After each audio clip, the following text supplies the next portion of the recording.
Hello and welcome back to EastEnders Weekly, your weekly podcast, not about EastEnders news. Right. Well, it's slightly about EastEnders news. You know how we were all under the assumption that Ted is in Australia? Yes, Ted's visiting his family in Australia. Well, I've got news for you. He hasn't. He's been on a road trip around Great Britain. Not with his former co-star of All Creatures Great and Small. Yes, that's right. Oh my goodness. He's got his own docu-travel series, Yes. Ted Murrey. Starting on Channel 4 in the UK. Yeah, so who saw that coming? Now we know why he's been missing from the show for ages. I mean, docu-travel series are like the thing at the moment, aren't they? I mean, Channel 5 is pretty much saturated with it. And now Channel 4 seems to be jumping on the trend too. I mean, I'm interested to watch it. It's just around the UK, so it's not exactly an expensive tour. I mean, Ted... Series 1. Series 1 of many. Ted, the character and presumably the actor, is I don't think he's one to really want to leave the country unless he necessarily has to. Maybe Australia for Series 2. What, so they can actually tie it in with an EastEnders special? Maybe. They could have a guest from his time on the soap as well. They could have Bernie on there. I mean, they've all got Karen. their own spin-offs. Danny Dye's got a spin-off as well. Yeah, Danny Dye's got his spin-off where he follows his royal blood through history, because as I don't know if people know this, maybe people outside the UK might not know, but there's a program here called Who Do You Think You Are, and it's when they go through the celebrity's family tree, and Danny Dyer's found out that he was like the great royal descendant, grandson of the royal family, so he's got royal blood in him. Now he's got his own spin-off show about that. Now he has a spin-off show Ted about Murray it. has a spin-off show about travelling. Yeah. I mean, also isn't Danny Dyer going to be in his daughter's, also named Danny Dyer, reality show that's on ITV? Yeah, but not much. He's not allowed in that much. Well, BBC have said. Or have they? Is that why they gave him this kind of... Probably. They've given him another show as well. Oh, Danny Dyer? Yeah. What are they giving Like him? a game show. Have they? Yeah. I hope It's a big deal that he's made, isn't it? I sincerely Are hope... they softening the blow for firing him from EastEnders, do you think? No. Because that's... Danny Dyer is too popular on EastEnders for them to get rid of. I mean, I hope they don't steal my name for the Danny Dyer game that I created on this podcast. I'm sure having a you're bubble. right. I swear, if it comes up... Danny Dyer's having a bubble. If that comes up, I am suing. Just you pay me my wares, BBC. Good luck. No, this isn't a podcast about Ted Murray's travel documentary show. That's a mouthful. Although one day it could be. No, it's about EastEnders, the soap. Oh, of course it is. Broadcast on BBC, and we are going to talk about the episodes that were broadcast between the 28th and the 31st of January. So we had no Friday episode again. I'm Alex, by the way. You are, and I'm Ben. And there was no host. and there was no Friday episode this time, not because of football, but because of rugby. We're The getting Six used to Nations the began. double episode on Thursday, aren't we now? I quite like the double episode on Thursday. I mean, there's rumours going around, isn't there, that there might be a double episode scenario happening. No, I don't want it. I mean, I wouldn't mind if they didn't add an extra episode. I just took away Friday. But Took Friday's there for like the big cliffhanger there. I'd rather they took away the Tuesday. I'd rather they had or the Monday. So they had Tuesday, double Thursday, Friday. I would. That's what I personally would prefer. No. Too confusing. Can't How do is that change. confusing in any way? I don't like change. Yeah, but they're kind of moderately getting you into the change by doing the double episodes more often. No, because if it's a purposeful double episode, like Corrie do, and Emmerdale, or whatever, like the episode is really slow because it's like, Well, they do. Could have been a half-hour episode, but it is now an hour. Well, they normally do it of one day, don't they? Yeah, So the double so it would episode just is slow things the down same more, day. which I don't want. No, wouldn't it? I don't think it would slow things Yeah, it down. would. The thing is, they need to find something to put in between the double episode, not the tat that they put in. Danny Dyer's game show. Oh yes, having a bubble. They could do a review show of EastEnders. Any ideas who could do that? Yeah, I wonder.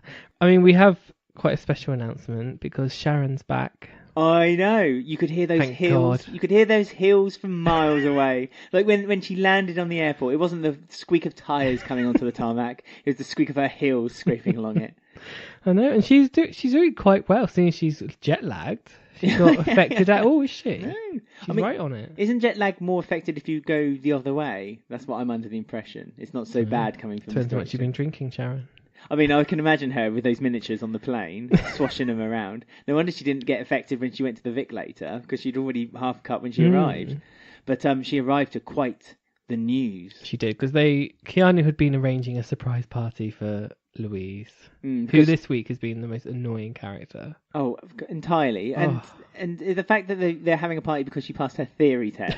And even everyone around is like, it's only a theory test. It was like, oh, but I want a party. Mm. So, yeah, she had a party for passing a theory test. Yeah, and it was like Bex's idea, and she helped Keanu because he's a bit of a dumb boy. He can't do a modern party. I have that to millennials like. Well, exactly, millennials. I have to say, I think it was a bit unfair because when they were listing with Phil, because he asked Phil for some advice of how to host a party, and Phil had said sausage rolls, chicken legs, Scotch eggs, miniature ones. He didn't specify whether the small ones or the big ones, but he did specify that he likes a Scotch egg. Big ones for him. Big ones for him to match his head. And he wanted some jelly eels. Yeah. I mean, standard fare for a party, I'd say. Yeah, it is a savoury bag pick of and mix. crisps open in a bowl. Yeah. But no, Bex wanted all sorts of disgusting things. Carrot sticks, hummus, hummus, avocado. Avocado dip. Yeah, I mean, that's not a party. Although no one liked it at the party, though. No. Well, they left. The party lasted about 10 minutes. They just sat in the lounge listening to music. Because Sharon crashed it and took over. I know. Well, of course she did. Well, she did take over because then when she arrived and after the initial upset that she'd seen that Keanu and Louise were hugging and kissing, and she gave that look, she then went over to the table and started serving plates of food to everyone. She was like the waitress. And she gave a plate of food to Dennis and then gave him a kiss. And Tiff... there was a little story referring back to obviously the Evie story. He's embarrassed in front of Tiff because he kind of fancies her now. Yeah, and Tiff kind of laughs at him, and he's like, "Oh no, can't, I've just got into this cool gang. I can't be seen being kissed by my mum, even though her mum has got a very attractive leg." I've noticed lots of new haircuts this week as well, because Sharon's got her new hair. Yeah, it's freshly done, freshly ironed, no singed down. She's got new makeup, new eyebrows. I noticed. She looked great. Who else had new hair? Bex had new hair, slight trim. Oh. Hunter had his hair done, and so did Mel. She's not as blonde, even though she's been in the sun, so that's confusing. I mean, if you go to like Portugal, Spain, a lot of those resorts have like hairdressers and tattoo parlours within the resort. So obviously Mel must have treated herself to a special day spa. Or all the cast had 2 weeks off over Christmas, and now we're seeing everyone a little bit different. A little bit recovering from their 2 weeks of rest and not pantomime. None of them did pantomime, did they? No, Phil did. Phil did. Yeah, Keanu, but that's not been written in. That's yet. Not exactly. That's not to happen. And we also had some great scenes because they all went to the Vic after the rubbish party, and Keanu wants to speak to Sharon, but he can't get alone with her because Louise is really clingy. Even Bex has said to Louise, "You're being a bit clingy." But then you have to remember that Bex seems to be the mediator between them two. She seems to be looking after them both because Keanu earlier said that he didn't want people to get the wrong impression about her Instagram picture that she posted of a hot teacher. And Bex is the first one to say, "You're not stringing her along, are you?" And he's like, No, I'm not. So I think Bex is on it. Bex has this she has this sixth sense. She always knows when people are being played. It's the gene, you see. The Bill Fowler gene. Yeah. The Lou Bill. Somewhere along the line, isn't it? Deep within, meddling. I really like the scene when he follows Sharon into the women's toilets, and they're talking, and like Louise comes in and he hides, and then you hear like Louise talk about Keanu to Sharon while Keanu's in the room. That was quite interesting because all she likes is how many likes and shares she's getting from the photo from Keanu. Because he's so attractive. Like, look how many more likes I get on my Instagram profile. It's like that's the basis of your relationship, isn't it, Louise? He wants a woman like Sharon, a real woman. She does. Don't care about the social media status. No. All he cares the about kitchen sink. Yeah, all she cares about is the tables and the kitchen sink. Plumbing. And his walnuts and his grape. Obviously, Keanu heard all this, so this kind of... Do you think that sort of set something off in his mind? No, I think forever the Keanu, as soon as Sharon was going to return, Keanu was going to go straight back to her or try. The second they're together, though, it is like way better than Louis. I know. Well, like on screen, there's a spark and there's this hotness, isn't there? And when they're in the cafe later, and they have not a fight, but they have a bit of a falling out over Louise and him hurting her, and I can't date someone who's seeing my stepdaughter, and like it's just the way she leans over. It's just there's kind of this chemistry that really works between them. It does. It puts a real flame on the screen when you see them. Now that Keanu is with her stepdaughter, that's it for Sharon. She's decided. She's been quite headstrong. Yes. She's had a little chat with Michelle and obviously had a pep talk. So she's going in. She's not taken her clothes off yet. She's not kissed him. No. So she's been quite resilient to Keanu's She's being restrained. charms, his eyes. I mean, he kept listening to that same message again and again and again. You think it would have drilled home eventually that perhaps Sharon doesn't want anything to do with him. But he did try. He sent her like flowers. No, it was really ridiculous. It was one flower. It was an orchid. Yeah. That was in to a the box. house. So what did he think was going to happen, really? I mean, it was led to interpretation of who it was for. It could have been for Phil, for all we know. And and Sharon saw it and immediately thought, although it might not have been for Sharon. It might have been always intended for Louise, but we know it wasn't. Because he was waiting at the park bench. He was, and then Louise turned up and he was like, bottle of champagne. Just like us. Yeah, exactly. Louise, here she is again. I mean, he knows how to treat a Sharon, doesn't he? Fish and chips, bottle of champagne. I'd be there on the park bench. Alcohol and food. That's all she needs. I mean, Louise's voice seems to be more annoying this week. She was really whiny. She was acting spoiled. Yeah. She talks really annoying. When she stole his phone, when he sent that message to Sharon, and it within every right for him to say, give me my phone back. And she was like, oh, you texting? And she was like, oh, go away, Louise. Yeah, she's really annoying. Real pain. I'm petitioning for a Who Killed Louise. She's very young. Yeah, doesn't stop him before. No. I mean, there's been attempts on Louise's life at least once when she got pushed into the fire, which Hunter brings up the bus. Later. And the bus, that's too... So there we go. Louise is an accident waiting to happen, isn't she? They brought up her scars. Someone says something really horrible. Hunter does. Yeah. We'll talk about that a bit later in the show. When he confronts Keanu, because Keanu also has a bit of a fight with Hunter on the square. Yeah. But I mean, Louise and Keegan are broken up now because Sharon basically says, I can't be with you while you're with Louise. So he thinks, fine. Louise is out straight away.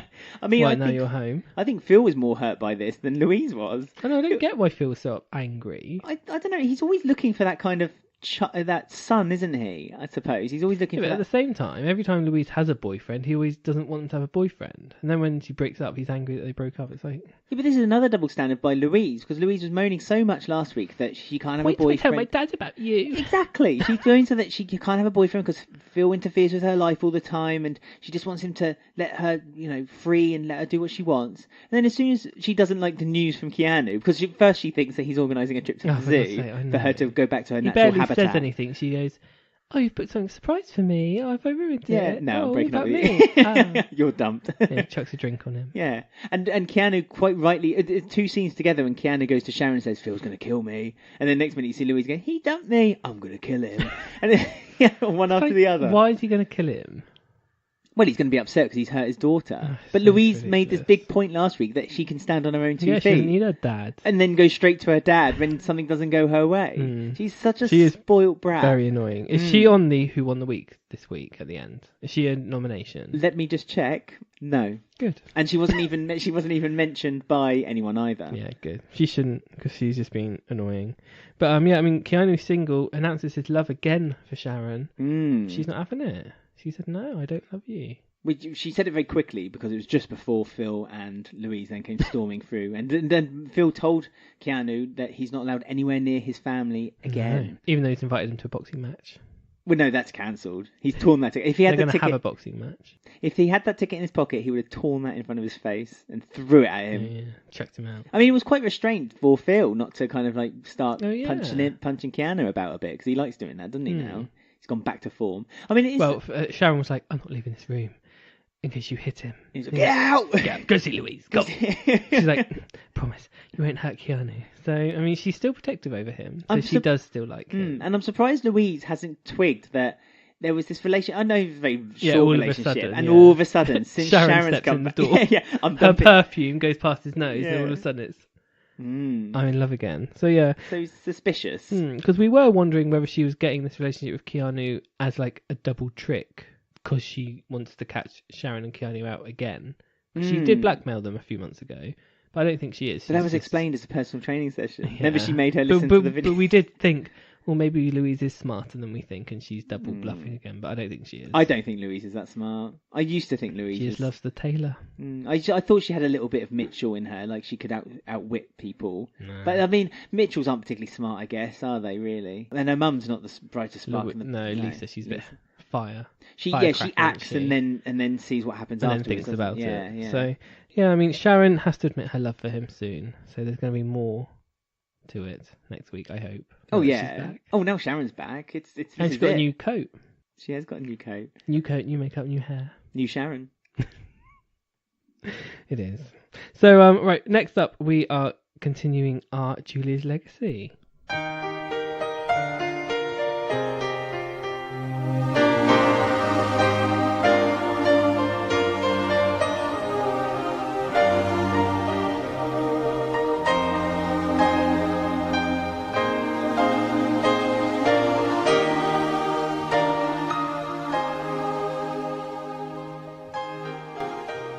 Welcome back to another edition of Julie's Legacy, where we take a look at every single Julie's theme used at the end of an episode of EastEnders. We're not special episodes. That's right. We're not going to stop until we've done all of them. No, we're still there. We're still in the same year as we have been for a long time. We don't seem to be moving on from this year. But going to 2011 now, so that's nice. Good. So the first one, we're celebrating Christmas Day. Oh yes, EastEnders style. Yeah, it's the 25th of December 2010.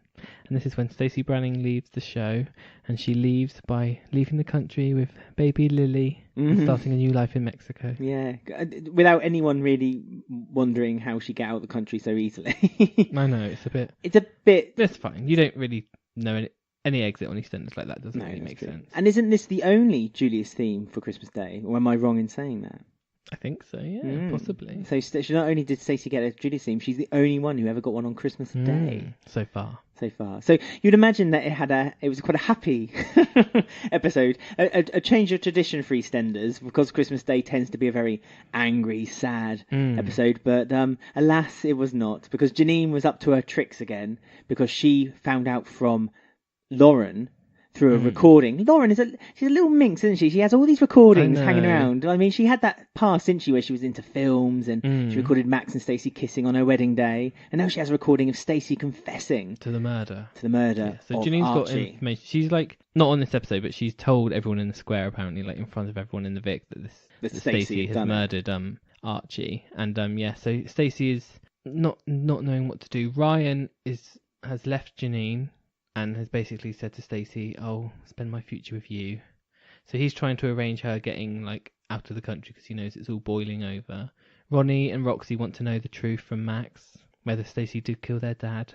I mean, Stacey is a bit of a panic at the moment, isn't she? She doesn't. Her head's not. I mean, this is the beginning. She wants to admit it, but she doesn't want to also get in trouble. So we know that Stacey has bipolar, and it will take only a little bit for her to tip over the edge. And so Max is covering it up for Stacey because he also knows, of course, the secret. Exactly. And so Max is again accused of loving Stacey, which by the end of the episode we find out that he does still love Stacey. But for the first time ever, Stacey's mind is cleared, and she says, "I don't love you. It's Bradley. It'll always be Bradley. Bradley's the one I love." Of course, until Martin comes onto the scene. That's true. With his fruit and veg.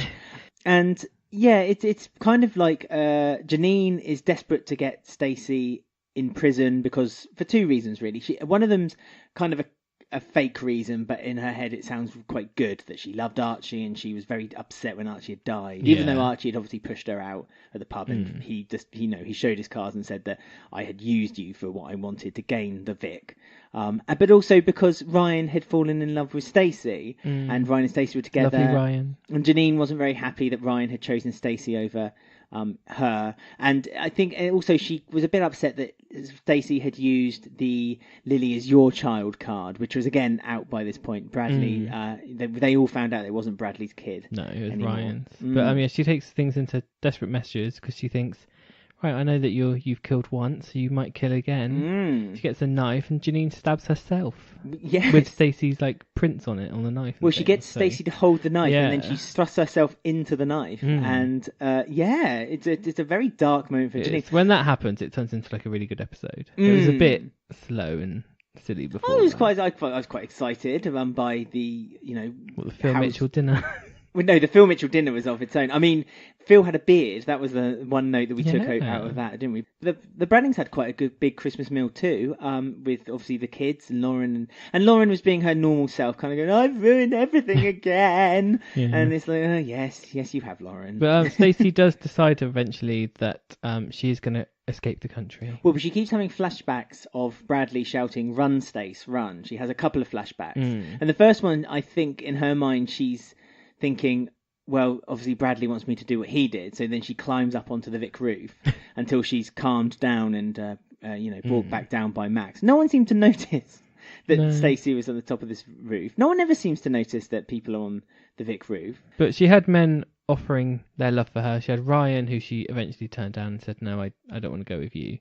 So then Max takes her to the airport. Max then says, maybe I could leave and go with you. Yeah. Just leave his family at home having Christmas dinner on their own. But she decides, no, I don't want you. It's always Bradley. It's always going to be Bradley. And she's going to go leave on her own with her baby Lily. This is while the police are on a hunt for Stacey. Because Janine's been really dramatic. Yeah, but the first thing she said was, Stacey Slater. It was Stacey Slater. Although I suppose she didn't say the Archie murder. She just said that Stacey had stabbed her. So I suppose it wasn't particularly a mad chase to find Stacey. Yeah. But the policing was beyond belief because he literally just went and said, has anyone seen Stacey Slater? Anyone seen Stacey Slater? No one's seen her. And she drives past behind them as well. So, but yeah, she leaves. She's on an aeroplane, a bit like Kathy's exit. It's very much like, but at night rather than the day. And you see the London skyline from the window. And Max looks up at her plane from the square. Yes. A tear down his eye. The woman who sat next to Stacey clearly was not happy that she was sat in the seat next to her baby. No. On a flight to Mexico, it's a long flight. That's 11 hours. I mean, that's a long haul flight. You're going to have to sit with a child next to you. But yeah, I mean, she got rolling credits, and the credits were just the night sky the whole time from Stacey's view. So that was nice Christmas. So the next one, we're in 2011, and it's the 13th of January. And we say an emotional goodbye to Charlie Slater. So another Slater's leaving. We do. Well, we were both saying, weren't we, that how empty the Slater house was when he was having this conversation with Mo. Inside their house. In fact, Mo was pretty much the only one there because Kat was now living in the Vic with Alfie. And Jean was in a taxi with her social worker. Jean was going off to the hospital. Care worker. But again, in this episode, we'll get to what she was saying, but Jean was switched on. Jean knew exactly what was going on. And she always does, doesn't she? And then everyone just blames her medication all the time. Yeah. I mean, sorry to quickly go back to what we've just talking about. Jean was the one who got the confession out of Stacey. And because she said, I know, I can tell you're lying. Yeah, don't lie to me. Yeah. So Jean's cleverer than you think because she's been doing it obviously recently as well. She's cleverer than you think. I reckon this whole mental breakdown with Jean is just an act. I think she's got a detective inside of her. So the emotional goodbye from Charlie, were you emotionally upset by his train journey? I mean, apart from when the door almost shut in his face as he was waving goodbye to Kat. They obviously had one take and they were like, you can't mess this up. And he kind of did. We can't afford to retake this. So no, I mean, he was obviously he was on the train. I was asking you this, do they actually film someone on the train and then going off to the next station and then they get from the next station back again? I mean, that's awful, isn't it? You kind of just then stand there for like 5 minutes as you come this crew wait for him to return. Yeah. But yes, he had one chance and unfortunately his exit was not very good. I mean, he does get another Julius theme soon, which we'll be talking about like in a few more episodes. But not for a little while yet, though. And that's his ultimate goodbye, isn't it? That's his. So he gets two. Yeah. So Charlie has decided to leave. He sort of has a chat with Kat. But this is the reason why he's decided to leave because Kat. We need to go a little bit back because this is where the infamous baby swap storyline had started. This is where Ronnie's child had died of cot death. Ronnie swapped Kat's child with her own in their crib and then pretended that Kat's child was her own. And so this was the funeral. This was after the funeral of Kat thinking that she was burying her child, Tommy. And Ronnie had gone in and offered her child, which was actually Kat's child, to Kat because she couldn't bear Kat not having a child after the funeral. And this set off lots of like emotions between Charlie and Kat and her past with Zoe. And yeah, because Kat accused Charlie of basically wanting to take the easy route and indirectly had been the reason why Kat had lost her child this time.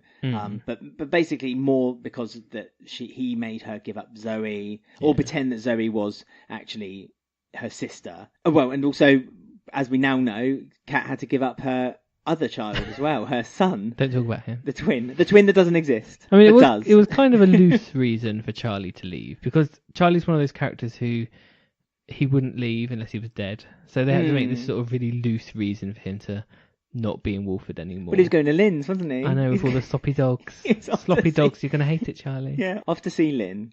Yeah, Just to spend some distance away from Kat. He said we need a bit of distance from each other, but I'll be down to visit at Christmas, which he never was. No, and he makes a few guest appearances over the Baby Swip storyline, like to appease the fans a bit. But yeah, I mean it was what it was really. I mean Charlie Slater was his next Julius theme's a bit better, I feel. Yeah, I mean when he's dead, when he dies.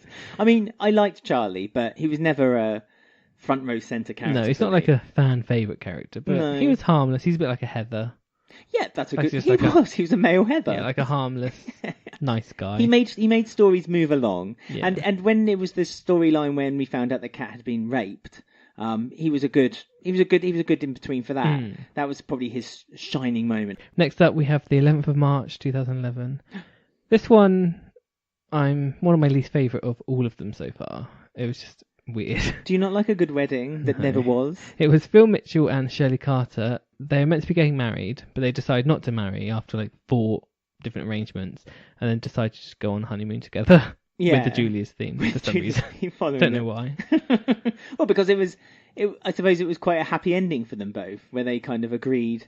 Because Phil had quite a heavy year beforehand because he'd got into drink and drugs. Shirley had helped him out of it, but then Shirley found out that Phil had an affair with his aunt. Not by blood. Ronnie and Roxy's mum. Yeah, but still. I know, it's a bit weird. Creepy. Glinda. So yeah, they're on a rocky relationship. They're meant to be getting married. Then it's called off. Then they were like, oh no, let's do it actually. We've had our chat about everything. She called him a boiled egg, which I enjoyed. I mean, this is it. When throughout this whole episode, and this is something that's kind of lost today, but it's still there, really. Shirley is probably the only one who can talk to Phil plainly, stand up to him and tell him without him getting upset. He listens to Shirley. And he did it here too. And this upset Shirley because Shirley said, you don't want a wife, you don't love me, you want a friend, you want someone to be a mate and someone to look after Ben and Jay for you, to look after your kids. I mean, she doesn't have all the assets that Kathy and Sharon have. She doesn't. Yeah, so you're quite right. She brings up that he obviously loves Sharon and Kathy much more. And he said... The reason he's not with Kathy is because she's dead. Yeah, which, how wrong can you be, Phil? Little does he know. But he also liked the way that she had class and... She knew how to carry herself. And obviously Sharon's number one asset, according to Phil and the world, and Bernadette. Yes, Taylor. Her legs, her nice legs. To quote him exactly. Although Shirley said she had nice legs too. Back to him. So that was interesting. Well, he didn't disagree with that, but nor did he agree. No. I mean, Sharon has got great legs. She does.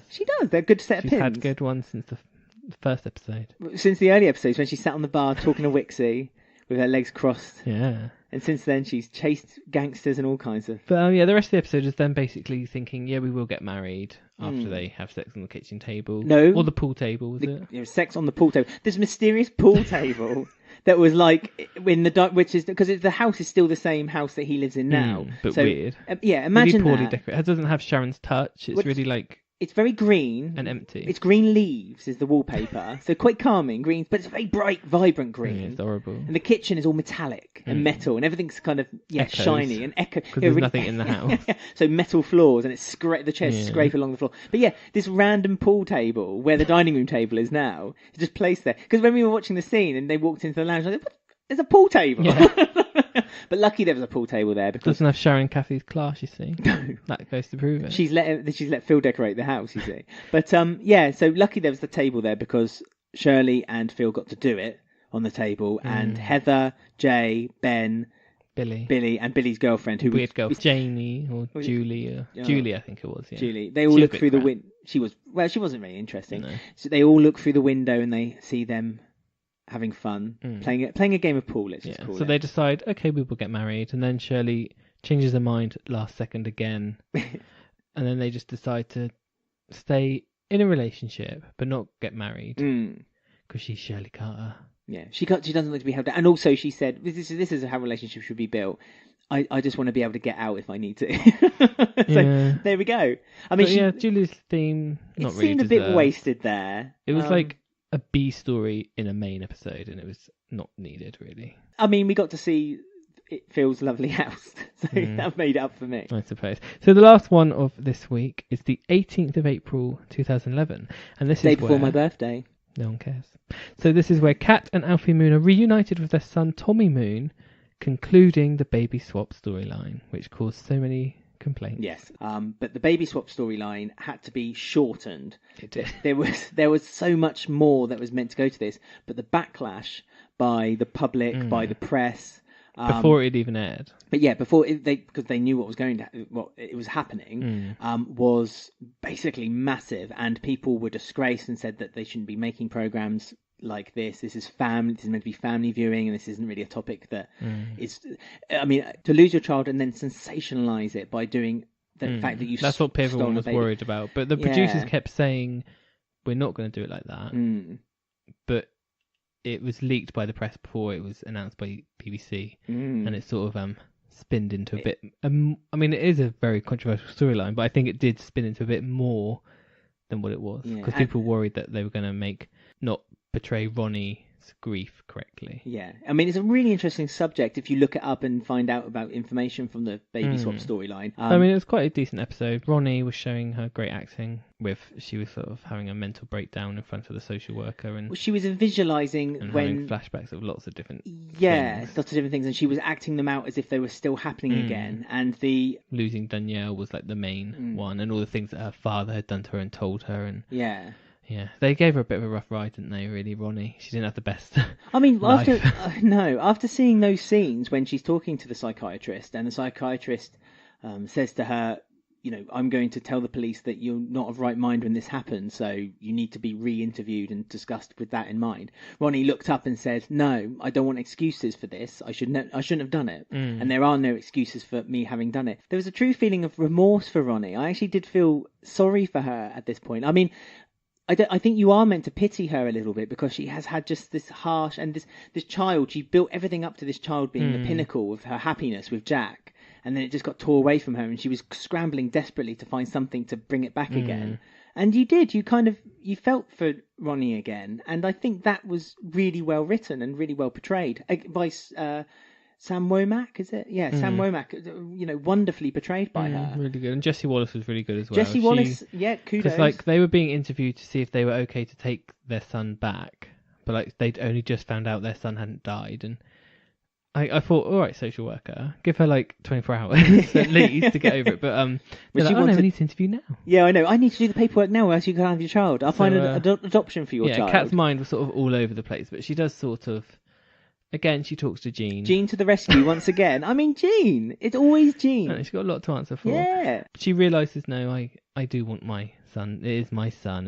And she runs back to the hospital in high heels. She does. She misses the bus. She can't afford a taxi. So she runs from Albert Square to the hospital. I mean, we know that there's a... If only Charlie didn't leave, he could have given her a lift. He should have come back just for that. He could have closed the door on his head when he... and yeah, they get the Tommy back, and it's like a happy ending, because they were trying to give Kat and Alfie a bit of happiness. So I think that's also why this Julia's theme was used, to sort of appease everyone and go, okay, that's done. Yeah, to the audience, it was almost like a relief. It was almost like the whole... It was like a sunset behind them. Yeah, the whole production crew of EastEnders, it was like a huge exhale of relief while the Julia's theme was playing, because they finally could put a line underneath this story that a lot of people weren't very happy about. I mean, as you said, Kat, when she was in the hospital, she realised the enormity of what had happened, and Alfie was trying to keep her calm, and it was just really well done, like the whole scenes in the hospital and the Jean scenes at the Vic. And yeah, it was nice that they finally got Tommy back, and it's finally the end of it. The only person who didn't come out very well from it was Jack. Because Jack had a bit of a breakdown giving the child back, which is understandable. But then he started ramming the cot into the Vic door. He's so while the whole market traders were like, "Well, watching him do it." I don't feel sorry for is Jack on this. I know. I mean, even if you can't feel sorry for Jack in this situation, then he's done for. He can't be felt sorry for. Exactly. But there you go. They're the four that we're talking about this week. And we've got a few more good ones next time. There's a very sad one with Jim Branning. Oh, I mean, yes, we've very That's next upsetting. week. And then we've also got the conclusion of Ronnie has the Julius one next week to do with all of this as well. So it's something to look forward to next week. If you have any thoughts about anything we've discussed or Julius themes, do tweet us at EastEnders Week. You can find us on Instagram at EastEnders Weekly Podcast, or Facebook. You can find our group EastEnders Weekly Podcast, or email eastendersweekly@gmail.com. And that was Julia's Legacy.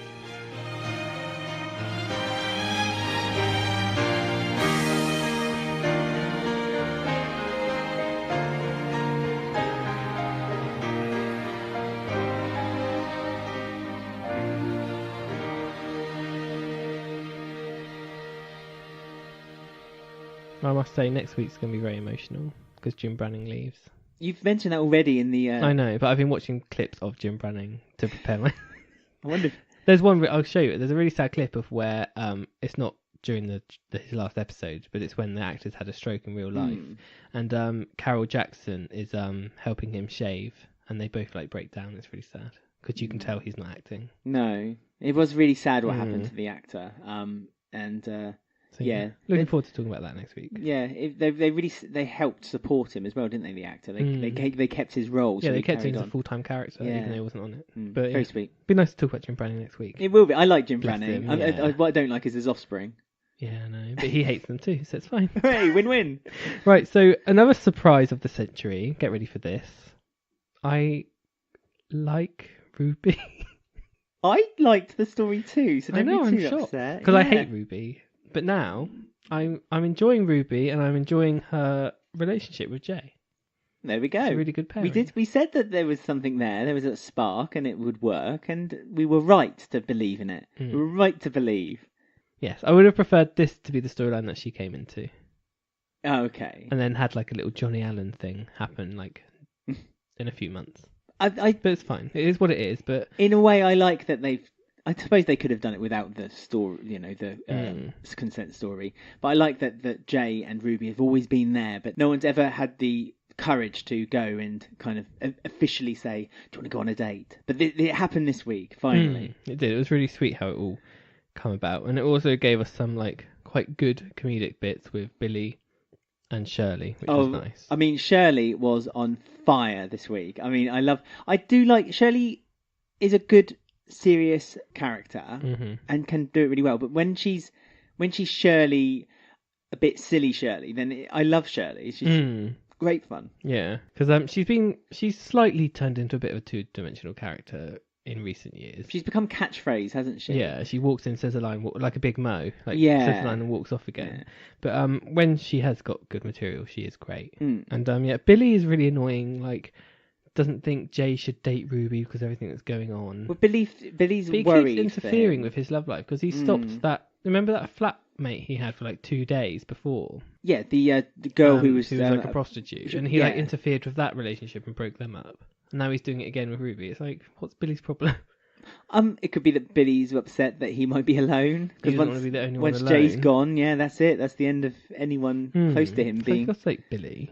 But you can kind of understand Billy's concerns. I can't. Well, no, they're silly, but you can kind of see if you put yourself in Billy's head. No, thank you. You can kind of see what Billy. Good. No, I know it's not the nicest feeling in the world, but if you look at it from Billy's perspective, this is Billy, and Billy has always been he's quite quick to judge people. He likes to be like one of these lads who kind of like is open to ideas, but really deep inside he's still got the mentality of a 1950s working man's club. And he's worried for Jay that he's going to get himself into trouble because Jay has, don't forget, got himself in trouble once already. It's a star. Yes, when he was having a relationship with an underage. Because we got that because that bit of the relationship, we don't know if Ruby knows this about Jay, that he's on sex offenders register.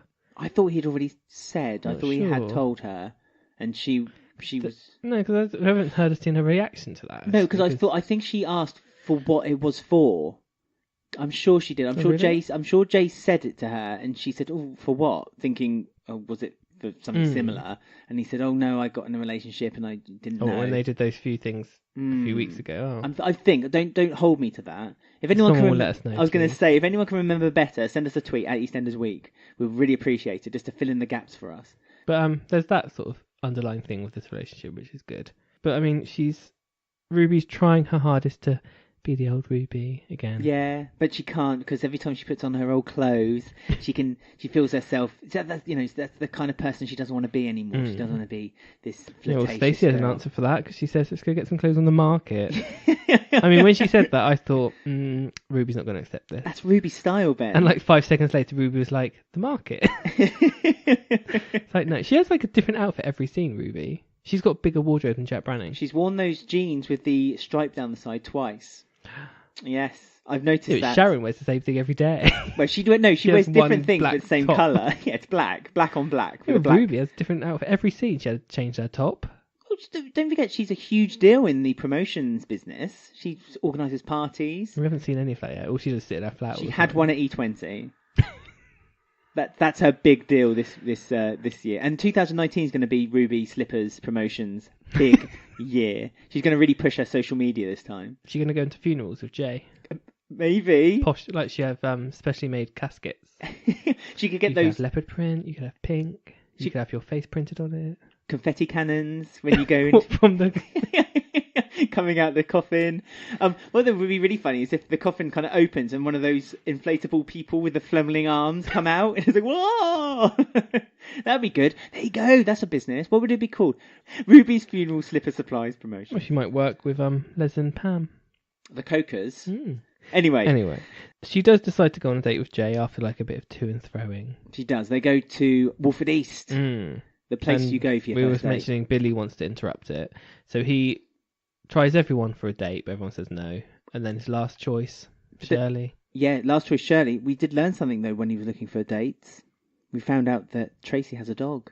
I know, bit of information. I love it when they give us storylines about her that don't happen. More information about Tracy. Do you remember that time when they fired her from the Vic? when Woody fired her, and they said, "Oh, you can't fire Tracy. Her husband died. She had an affair. She had cancer." It's like they listed all these things that like no one knew about her. It's like, oh my god, this whole background. Yeah. I mean, Tracy's been in it since the day dot. Yeah. So there's lots of things. I mean, if all these things have happened to characters like Sharon and Ian over this time, then Tracy must have had just she's as had much. all sorts going on. Yeah. I'd love to see it. We just don't see it. They should do a spin-off on Tracy. Yeah, one episode, like where she finishes her shift at the Vic and it follows her home and on the bus shows you an episode of her at home and stuff. I'd like that. It could be a bit. Going back to our old friend Bandersnatch, they could do a Tracy episode like Bandersnatch. Choose your own adventure for Tracy. And she goes home, it's a grotty flat, and she's looking after a terminally ill mum, and she's struggling with debts, and she has a nighttime job as well. Yeah. And she's stressed. Her dog is having noise complaints. The dog's also elderly and rubbing his anal gland along the carpet. Yeah. So I like it when we get tidbits about Tracy, but she didn't want to go on a date with Billy. No, it was the equivalent of I'm washing my hair, wasn't it? I need to get home for my dog.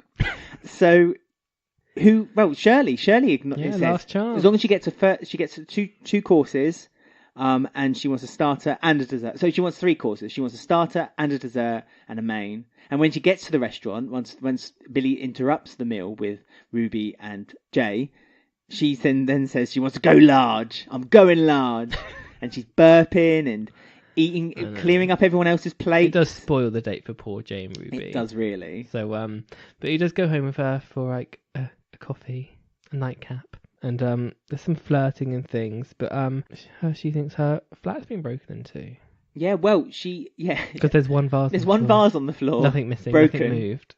Just that vase, and she's convinced it is Ross who has come and terrorised her flat. Was I the only one that thought like that she was broken into? And I thought, oh, is this? Because I remember Kate Oates going, "We're not forgetting that her past is with Johnny Allen and gangsters." And I thought, oh, is this like a "We Know Where You Are, Ruby" test from like an enemy of Johnny Allen's? Oh, maybe. That's what I thought when I first saw it. I was like, oh, it's like it's not Ross because that's like a red herring. It's like someone warning her, like, "We know where you are, Miss Allen."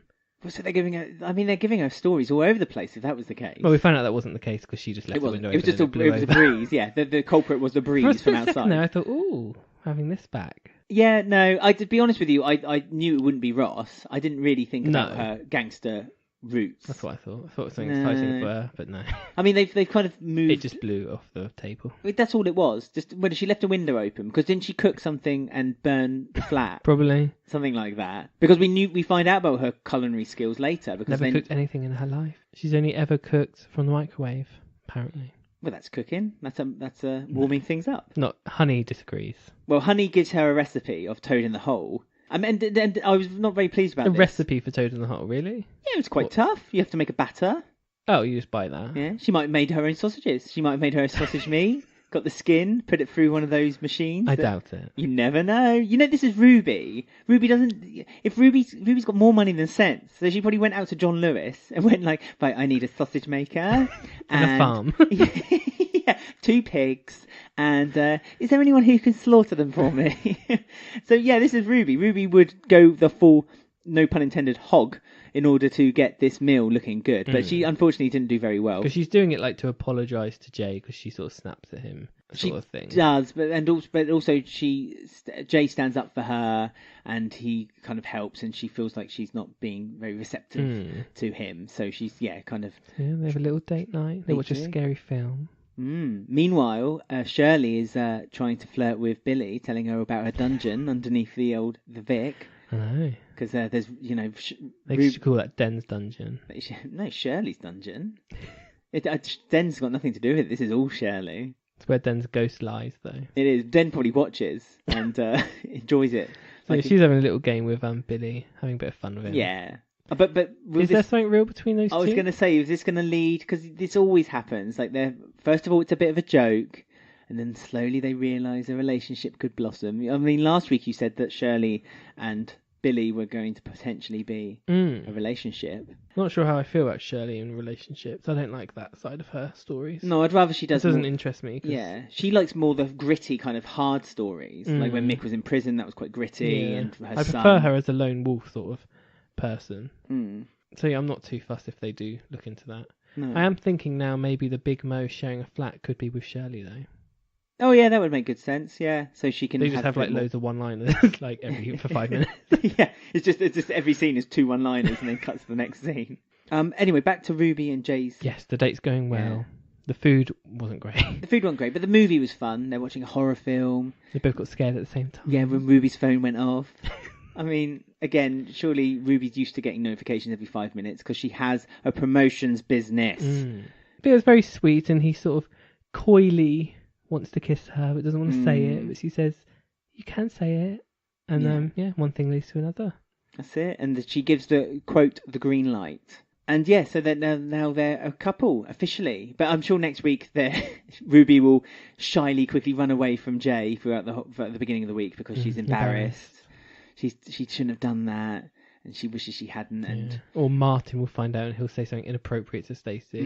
I mean, Jay did. And they'll have an argument. Jay confronted Martin, didn't he, about the whole Ross perhaps breaking in until Stacey had mentioned that it wasn't Ross, it was the wind. But yeah, they keep arguing, Stacey and Martin, so I'm a bit worried for them. Yeah, doesn't look stable. No, it does not.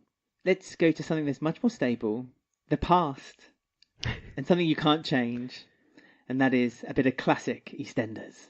There's a magical mystery tour of the human digestive system in Body Matters in half an hour on BBC One after this evening's episode of EastEnders.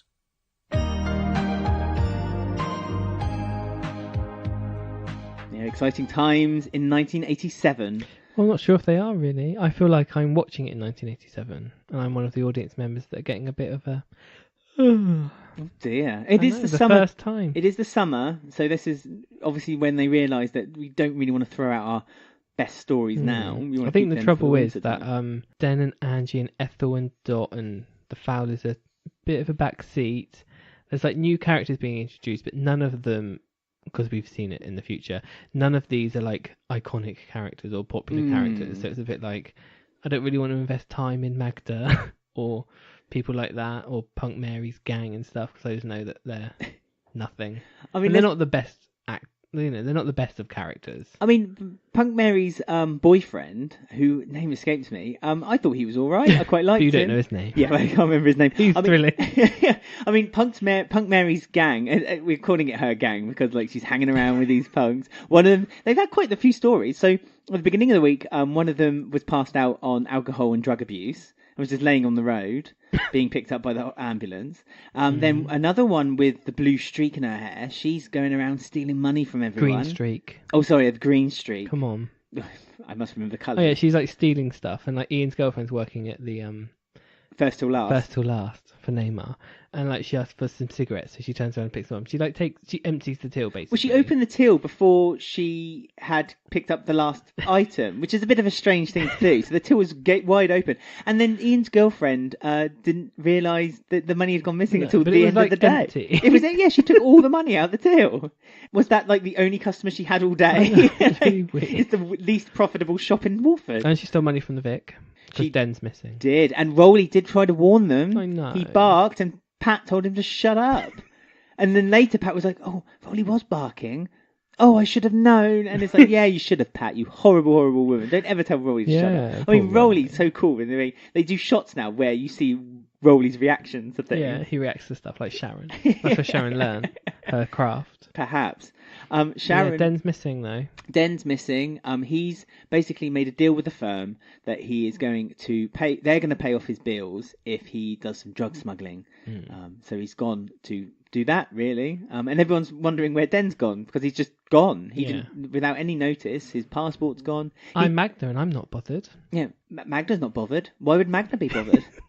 We do know that Den had a chance to call on Michelle's birthday and hid quite well because no one saw it for 2 weeks. A bottle of champagne in the corner of the hallway for Michelle on her birthday. So that was quite nice. I did think afterwards though that perhaps he spoke to one of the firm and asked them to quickly sneak in to put the bottle of champagne in there and then leave again. Another favour. Yeah, well, you have to pay for that. You have to go to the Isle of Wight and smuggle drugs. But yeah, I mean, Pat's looking after the Vic, sort of showing that maybe she could run it one day, I think. This is like the first signs that maybe she could run this place. If she fell in love with maybe a smoky-voiced, glassed he's in it in a few individual. months. I know, I can't wait. Oh, Frank Only Butcher. for like a guest one, and then he comes full-time later. But, but that's what Pat did. And it whetted your appetite, ready for more. I know, that's what you were waiting for. Someone like Frank to turn up. Because it is getting a bit like Magda.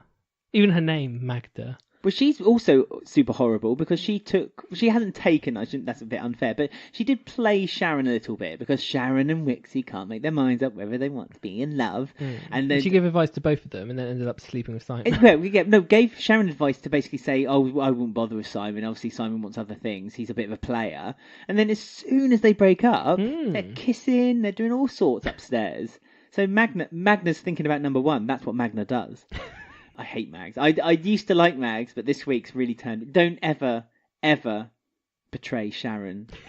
As soon as you upset Sharon, Simon Wicks is all right. You like him too. So... No, Simon, but it wasn't Simon's fault. He's he's like clay. He can be manipulated and molded, and that's what Mags does. Mags likes to manipulate and mold. Saying Mags, I hate that name. Yeah, but I'm doing it in the first person, just how she Mags. likes to talk. Mags does.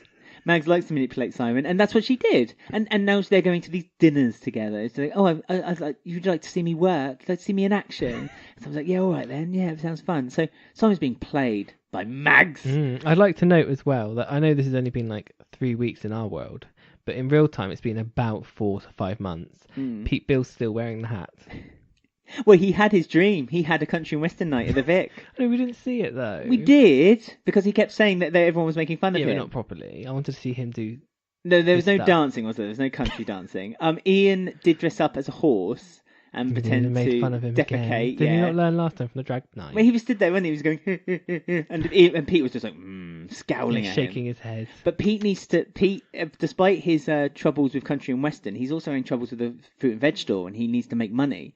And he's desperately trying to think of ways to do it. And well, that's it. Ian's come up with the idea. Fish stall. Let's sell fish. That's what Buster and Lee used to do. They did, and they must have been quite successful at it. They have that shellfish stall now on the market, don't they? But yeah, so at the time that was his grand plan. But obviously, I presume it doesn't go forward because there's that fruit and veg store has sat on that spot Yes. ever since Thank episode God. 1. Yeah. But yeah, I mean, bit of a slow classic time, I feel.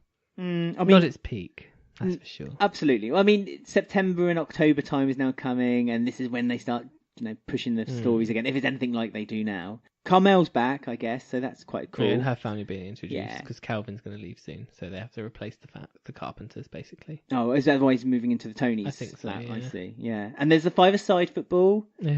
We got to see the hot doctor though. Oh yeah, he was running around. Yeah. He was the only one doing it properly. Yeah, well, and then he got bored of it and then drove off and said, "I'll come back for the football match later." Yeah, and they all lost, and they just have pints instead of training. It's true, and yeah, stuff, instead of so- orange squash. Although Arthur did look really conspicuous when he was drinking his orange squash while everyone around him was drinking their pints of beer. Poor Arthur. Yeah. Always there for the community, our old Arthur. We love Arthur. He loved this place. He certainly did. So much so the bench was put there after him. Mm. So there we go. That was our classic EastEnders roundup. Is there anything you guys enjoyed for EastEnders? And just No. for Prosper, was there anything any of you guys enjoyed from EastEnders? Pete's hat. Pete's hat. That's the one thing I Pete's took hat. away from this week. Fair enough. And if you did, let us know on Twitter, Facebook, and Instagram. Just look EastEnders Weekly Podcast. And that was our roundup of EastEnders Classic this week. For now, this is Malcolm Einan wishing you a very good night on behalf of everybody here at the Television Centre.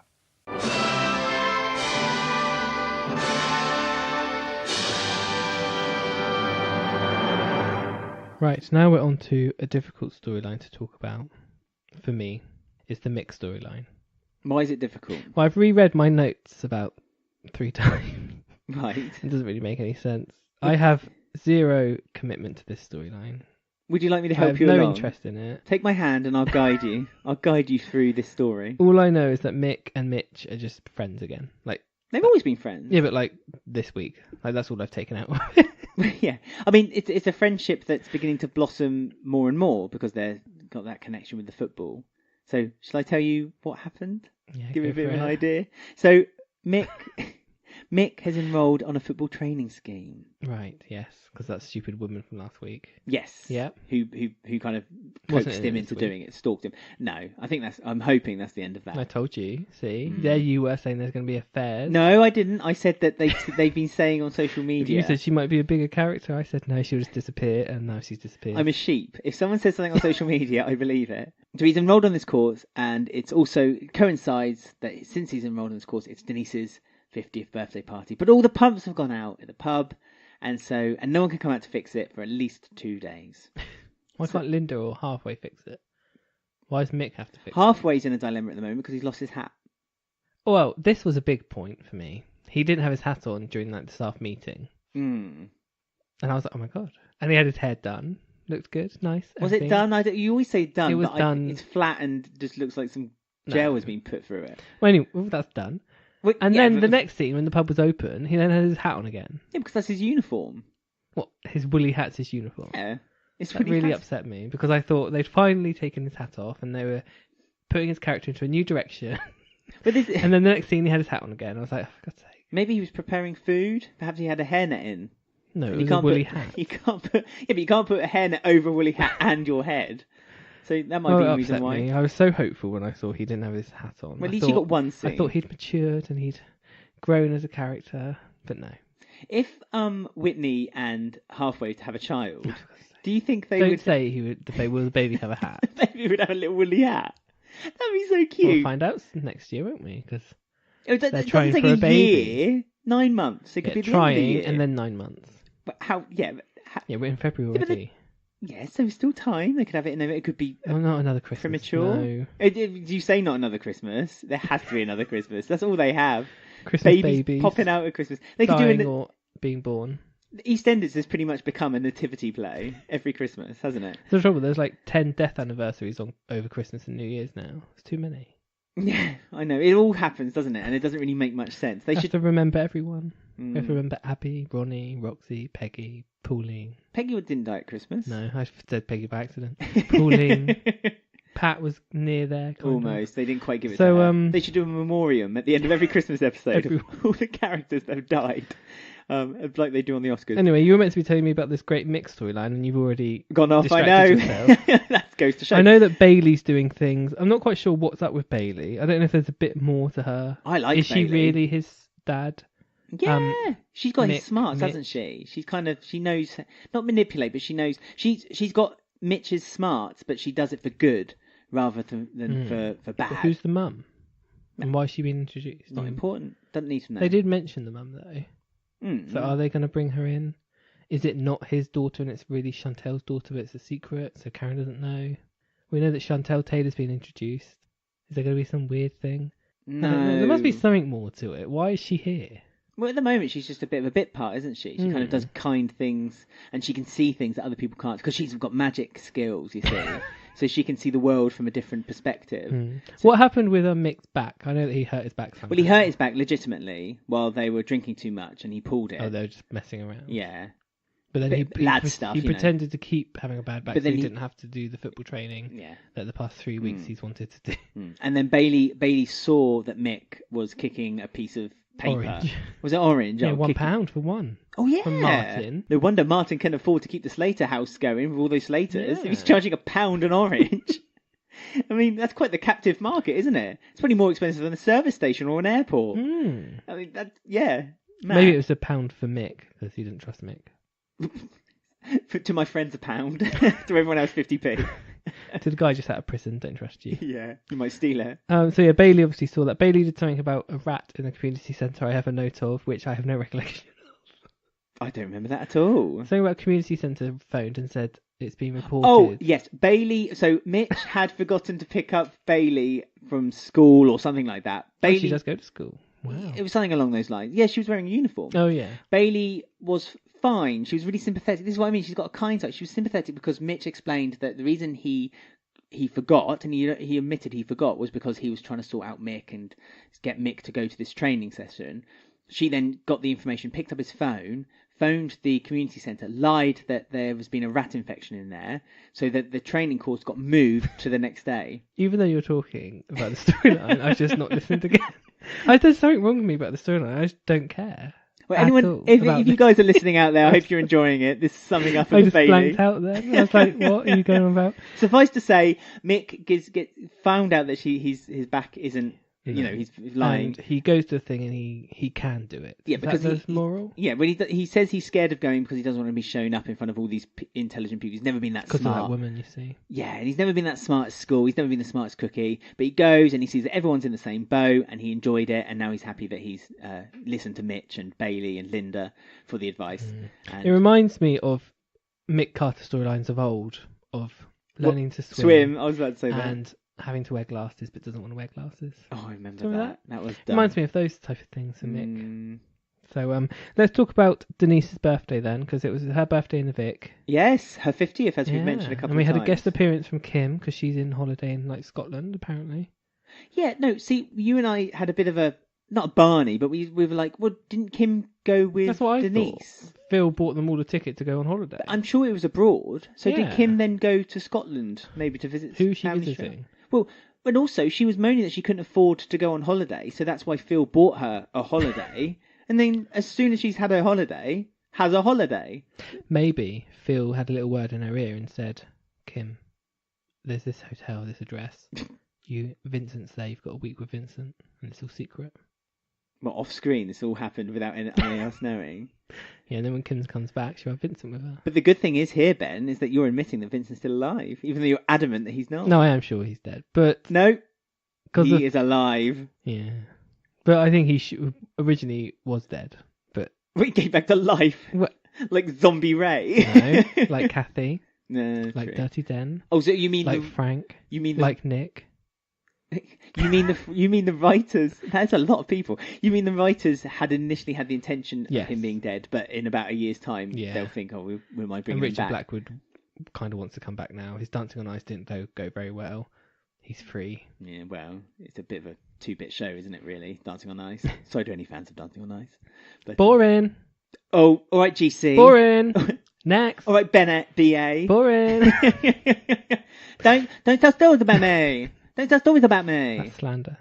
But it was nice having Denise's birthday and the message from Kim. It was like something that they didn't have to do, but they bothered to do it, and the Vic was really busy. And that's something we've noticed this week. It's like change in the way production has done. Like everyone's stories is mixing all up. They're walking past each other. Yeah. Like there was a bit in during the birthday where Sharon said something and she walked off behind, and then you heard a little bit of what Denise said, and then it cut to someone else. But it wasn't integral to a story. It was just chatter, which was quite. Those little things is what we've missed. Realism. Nice. We missed realism. A little bit of real kind of. Yeah, and all the places felt alive. Like Wolford East had loads of extras in the background, and the Vic was really busy, and the market Vic was properly busy. full. Although it was only for one episode, because after they did the full, like the episode with Denise's birthday, and the pub had. But then I suppose you could argue pubs do filter out, and it got a bit quieter after that. But I have noticed it's been much better. I mean, I did enjoy Honey and Sonia bouncing I know. behind the bar to the music. They were bobbing together, weren't they? It was so funny. And it made me realise that perhaps there's more to Sonia and Honey than we give it. Maybe the writers know, because I think Sonia and Honey would make a good friendship. Because they keep being snobby together every now and then, don't they? They are. They remind Judgy. me. They remind me a little bit of a younger, but not much, Pauline or Dot and Ethel. Like they kind of. They sum up the story between them and judge everyone around them. But one of them's a bit more moralistic than the other. But it depends on what the situation is. I think Honey's the more Dot type character, and Sonia's more the kind of Ethel Pauline type character of yore in the 80s. And but I'd like that. I mean, that does depend on whether they stay in the show till they're 60 or 70. But Natalie Cassidy will. I don't know. She's been in and out of the show plenty of times. Yeah, she'll be back. Quick shout out for Natalie Cassidy. I mean, she is looking great. I know. I think we said this last week, but she is looking. She does. Fantastic. Now the papers have stopped papping her. She's all right. As soon as you stop getting papped, you're all right. She's on it. She's all right. And she hasn't got a workout tape to promote either. It's just what she's done. She's just doing that now. Doing it quietly. She is in the background. So going back to Kim's message quickly, she gave a message to Denise, which helped Denise put things back into perspective, because Denise was still feeling like she had no direction and didn't know where she was going, felt like she'd wasted her 50 years on this planet. And as soon as Kim gave her this speech, this riled up speech, and all the whole pub joined in and cheered. Sharon wasn't very happy that Kim had said that 50 was old. Sharon kind of gave a vicious look over the screen. 50th soon, like next week. It's next week, yeah. I hope they mention it. I'm sure they will. Of course, Sharon won't pass up a party, will she? Of course she won't. Denise basically says to Patrick, you know what? I'm ready to start again. This is a new chapter. This is my new life. 50 is the new 20. And off she goes. And so she's ready to go. Nothing that bad has happened to her this year. This year? She should have said it last year. Let's never forget the past overboard. Yeah, that's when she should have said, this is my new chapter. After that. Yeah. Yeah, but nice round number 50, isn't it? So we can see where it goes. And Kush also doesn't seem to give a monkeys about Denise anymore either. He's not there, is he? Yeah, just don't care. And made a comment that Keanu was dating someone younger than him. I mean, really, Kush? Let's really think about this before you start. Naughty Kush. Anyway, Won't have any of that. Absolutely. Not for my Cushy. He needs Carmel to set him straight. Yeah, bring her back. Right, so we're just going to pop off to play a game, and then we've got the return of Melon Hunter to look forward to.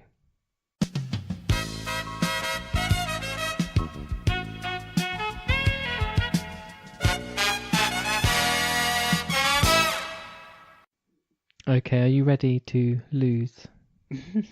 Don't be so cocky, mister. No. I've won these last few with your games, sir. It was very nearly a new game. All right.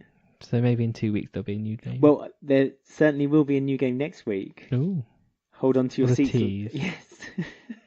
Right, so we are playing Slater Family Values. Oh, good, an oldie. Yeah, so this is the game where we all know everyone is related somehow on the square. Indeed. In one way or another. So this is a game where you have to link two characters that I tell you in 6 steps. Mm-hmm. Like 6 degrees of separation. Everyone's linked somehow. So are you ready for this one? I say this every time, but this is tricky. Okay, how much time? Because this changes every week. 1 minute. You always have 1 minute. It's fluctuated. No, it hasn't. Anyway, so you have 1 minute because it's difficult. So I want you to link, because she's back this week, Sharon Mitchell. Oh, her legs. Those extensions. Right, and I want you to link Sharon Mitchell to Jean Slater. Yeah. Okay, right. Okay, so in 3, 2, 1, go. Right, so Sharon made Mel the manageress of E20. Mm-hmm. Mel hired Kat Slater and her cleaning crew. Right. For E20 to do some cleaning. Mm-hmm. Kat Slater is the mother of Bert and Ernie. Bert and Ernie are one unit, they're twins. Yeah. Bert and Ernie. Get this right. Bert and Ernie has a father. His name is Alfie Moon. Right, you've got 15 seconds, so I'd hurry up if I So this is the last step, isn't it? So Alfie Moon is related to Gene. How?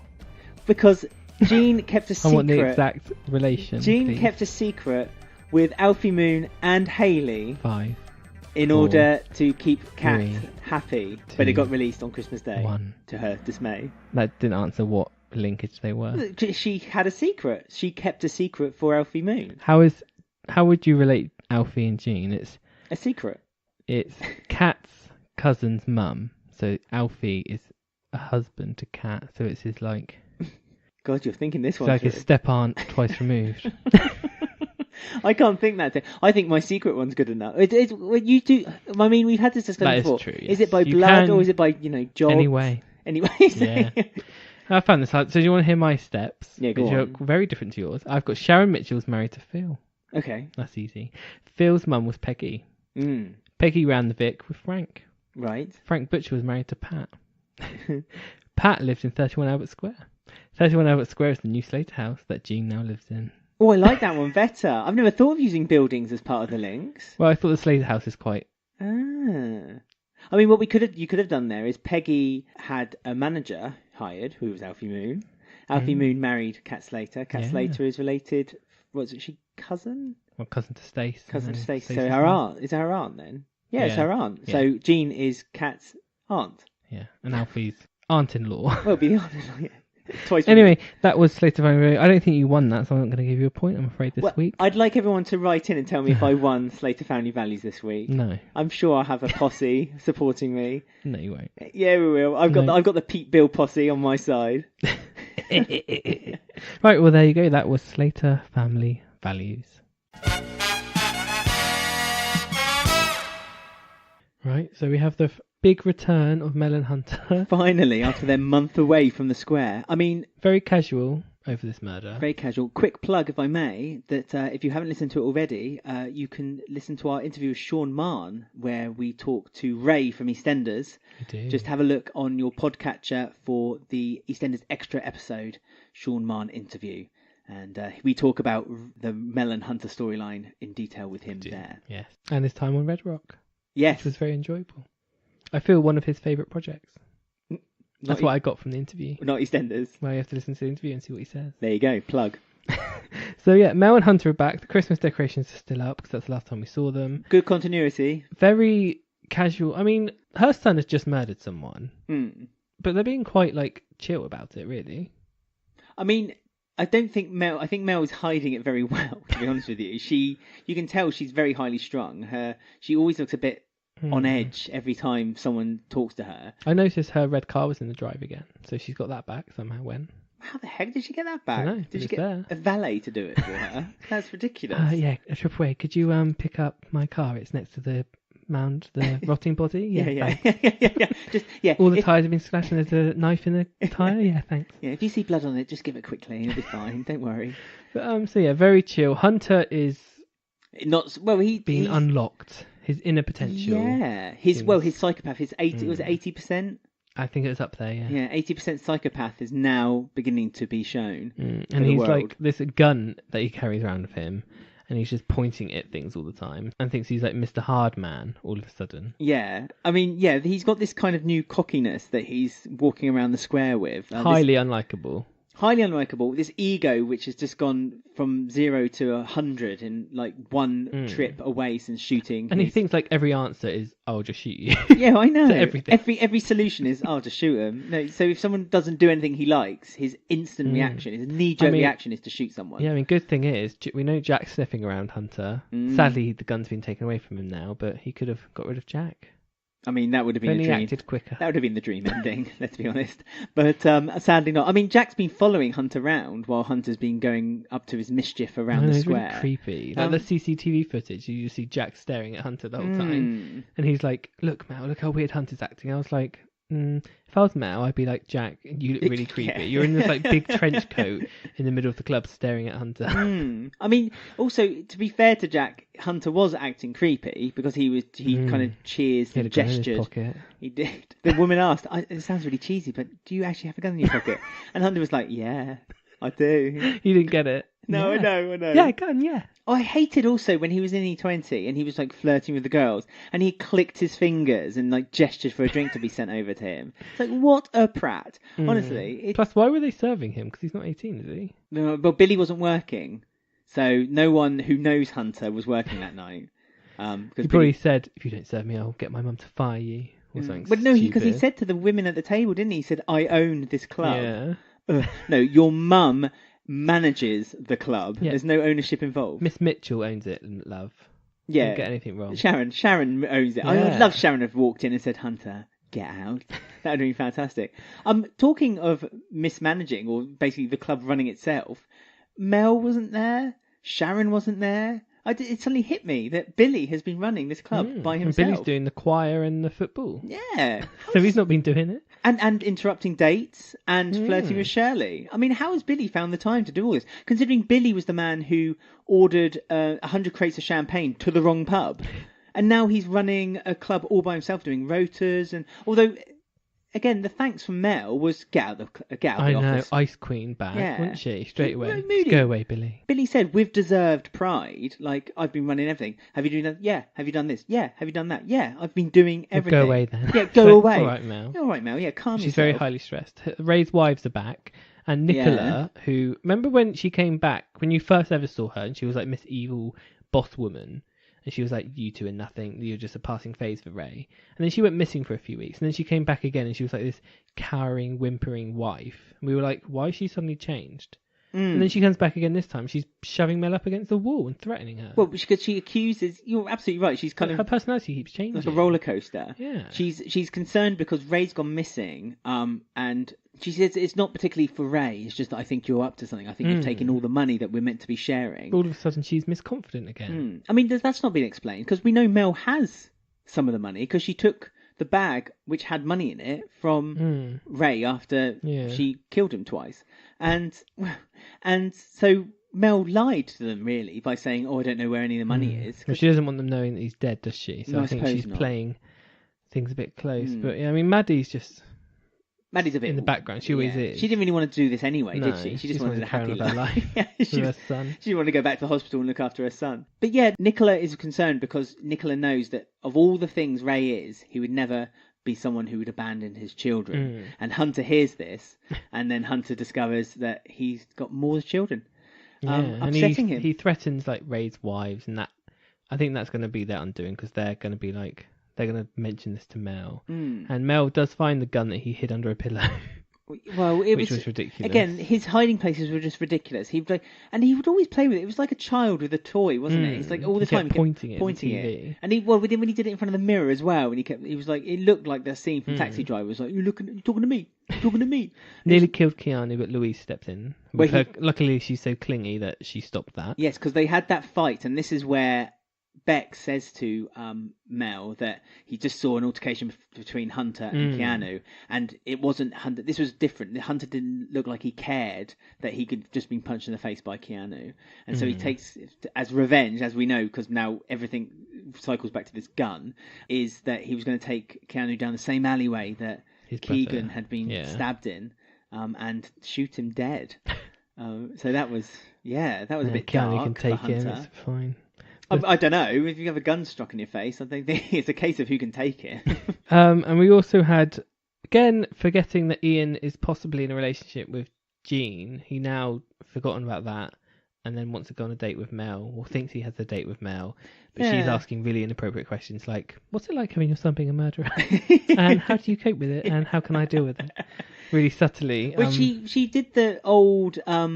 I've got a friend who's got a son who's done this. And it's like any other scenario, they'd be, oh yeah, you've got a friend. But no, Ian, he got sucked in by it.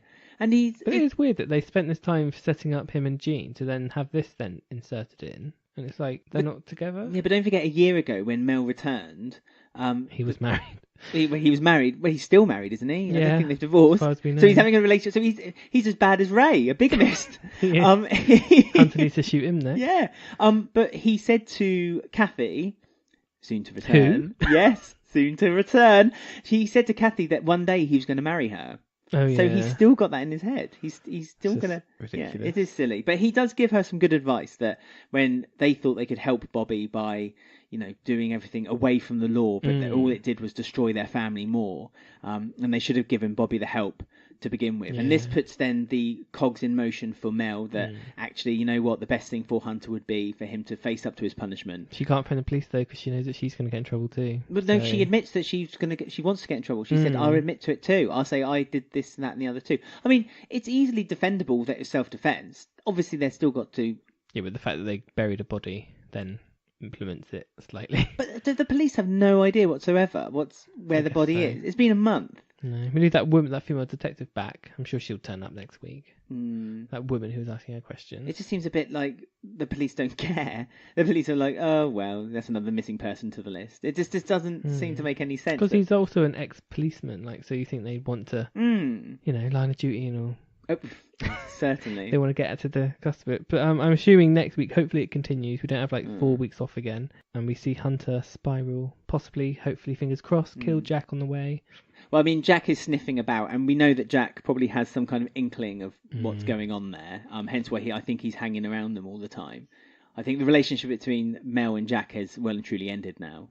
Jack knows. Jack's probably been given some inside intel by someone at the police station, like Jack always has.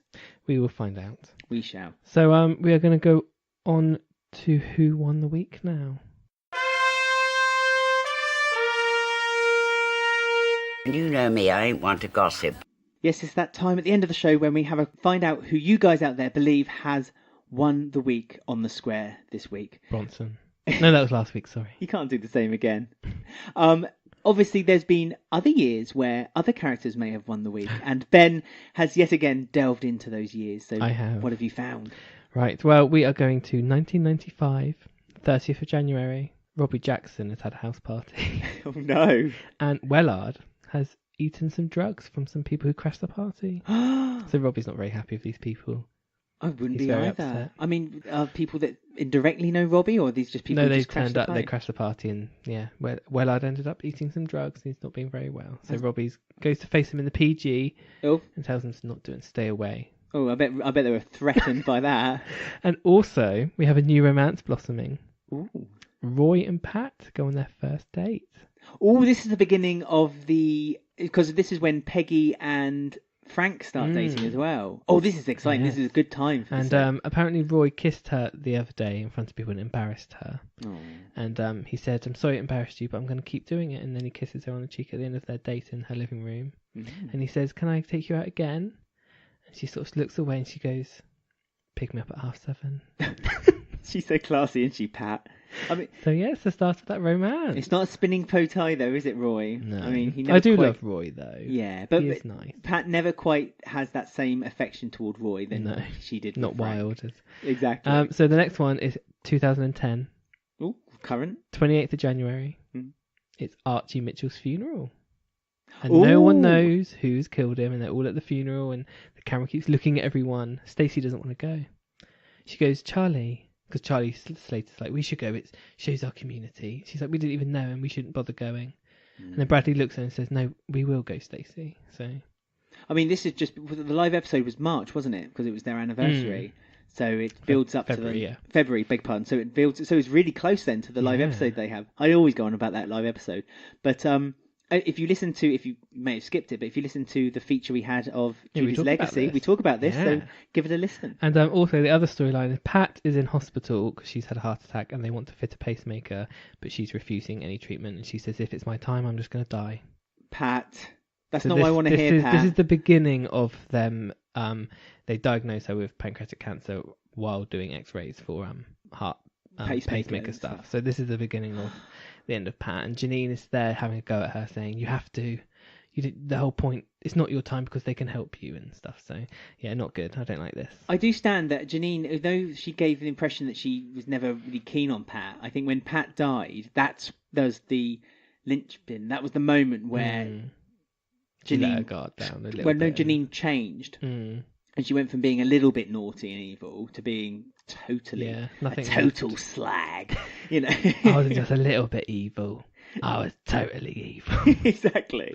And the last one is 24th of January 2017. Now this is like 2 days out, so it should have been last.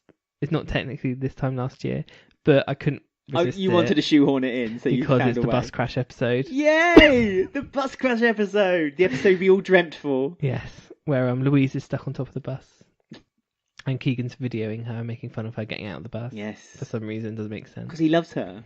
And this is also when Kim and Denise. Kim doesn't like Denise because she's getting rid of the baby, Right. and Libby's there to support her. And when the mum tells them that they're not really sisters. Oh, Same week. That was that week. And the episode ends with Whitney's ringtone ringing, and the buses crash on top, and Mick goes, "No, not Whitney." So there you go. Because let's never underestimate the human strength of 10 people pushing a double-decker bus in the air, saving someone from underneath. He was under the bus, but he was eating a pasty the next episode. And I went on forward, and I went to the 30th of January and the 31st of January. So it's literally 2 episodes after, and there's no sign of the bus crash. There's not one sign on the bus The crash. bridge isn't knocked down or anything. Everything's because back Kim to and normal. Denise were arguing. I was like, oh, I'll look back a few episodes to see what was going on, and it was a bus crash. I was like, what? But like everything was fine afterwards, so it was really weird. It was a Like peculiar shoehorned in moment and then not talked about. Very odd. So yeah, there you go. All right. Oh, my favourite part of that was the bus crash. Obviously, the high tension stakes. Not Robbie that Jackson. Was. Robbie Jackson was part of the bus crash too. He's probably sweeping the area around it with his he wasn't there, was he? dust cart. No, he wasn't. Well, that was great. Thank you for letting us know who won the week in the past, Ben. The bus. It was a big red bus. But what about this week? I hear you all cry out there. Well, we gave you 4 options. There was a 5th option nominated by a lot of people. Ooh. So she was added. We missed out. She was added as well. She? It was a she, and she did really well as well. She outnumbered someone who we nominated. So she was obviously someone we should have done from the start.